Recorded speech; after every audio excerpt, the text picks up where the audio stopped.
Hi friends, నేను మీ Vinod Maurya. Article 2 యూనియన్లో కొత్త రాష్ట్రాల ప్రవేశానికి సంబంధించినది.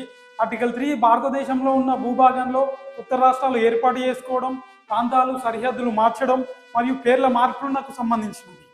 మరియు ఆర్టికల్ 3 ప్రకారం పార్లమెంట్ చట్టం ద్వారా కొత్త రాష్ట్రాలను ఏర్పాటు చేయడానికి, ఇప్పటికే ఉన్న రాష్ట్రాల కేంద్రపాలిత ప్రాంతాల సరిహద్దులు, భూభాగాలు మరియు వాటి పేర్లను మార్చడానికి పార్లమెంటుకు అధికారం కలిగి ఉంటుంది.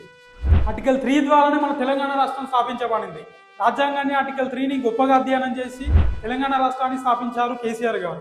అలాగే కేసీఆర్ గారు రాజ్యాంగాన్ని లోతుగా అధ్యయనం చేసి తన రాజకీయ చతురతతో, తన వారసత్వ రాజకీయ కాంక్షతో అర్ధరహిత్య అచైతన్య భావోద్వేగ ఎమోషన్ క్రియేట్ చేసి అనివార్యంగా పార్లమెంట్ చట్టం ద్వారా తెలంగాణ రాష్ట్రాన్ని స్థాపించడం జరిగింది. మరియు ప్రత్యేక తెలంగాణ రాష్ట్రాన్ని స్థాపించడానికి కేసీఆర్ గారు ఉద్యమం చేసినప్పటికీ, అప్పుడు అధికారంలో ఉన్న సోనియా గాంధీ ప్రభుత్వం పార్లమెంట్ చట్టం ఆమోదించినప్పటికీ తెలంగాణ రాష్ట్రం ఆవిర్భవించడానికి మూల కారణం దేశ సర్వోన్నత శాసనిక చట్టమైన ఆర్టికల్ 3 కారణం. ఆర్టికల్ 3 లేకపోతే తెలంగాణ రాష్ట్రం ఆవిర్భవించేది కాదు. ఆర్టికల్ 3 ద్వారానే తెలంగాణ రాష్ట్రం ఆవిర్భవించింది. అంబేద్కర్ గారు చిన్న రాష్ట్రాల ఆవశ్యకతను చాలా గొప్పగా వివరించారు. మినిమం 2 కోట్ల జనాభా ఉంటే ఒక ప్రత్యేక రాష్ట్రాన్ని ఏర్పాటు చేయమన్నారు.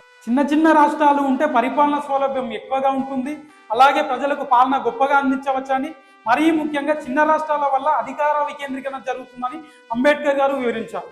అలాగే 1952లోనే అంబేద్కర్ గారు ప్రత్యేక తెలంగాణ రాష్ట్రాన్ని స్థాపించాలని ప్రతిపాదించారు.